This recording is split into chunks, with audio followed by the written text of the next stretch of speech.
जय गौ माता, जय गोपाल, जय गुरुदेव। સહર્ષ જણાવવાનું કે આપણા સાબરકાંઠા જિલ્લાના હિંમતનગર ખાતેથી એક ધાર્મિક યાત્રાનું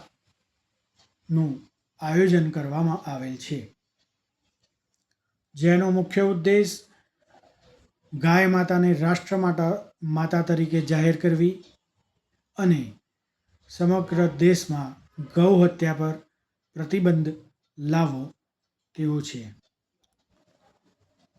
ઉપરોક્ત યાત્રાની કાર્યક્રમની રૂપરેખા જોઈએ તો સોમવારે 27 જુલાઈના રોજ સવારે 9:15 કલાકે શ્રી હરસિદ્ધ માતા મંદિર ચોક ખાતેથી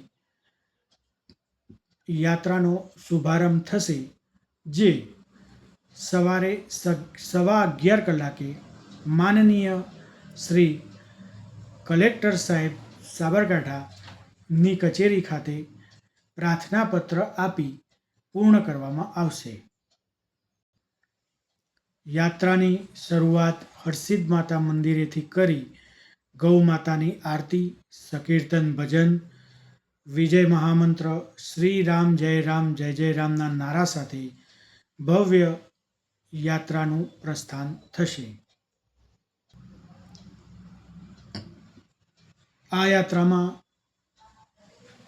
તમામ ભાઈઓ બહેનો જોડાય અને ગૌ માતાને રાષ્ટ્ર માતા તરીકે જાહેર કરવામાં પોતાનો સિંહ ફાળો આપે તેવી વિનંતી। अभी नहीं तो कभी नहीं। जय गौ माता, जय गोपाल, जय श्री राम।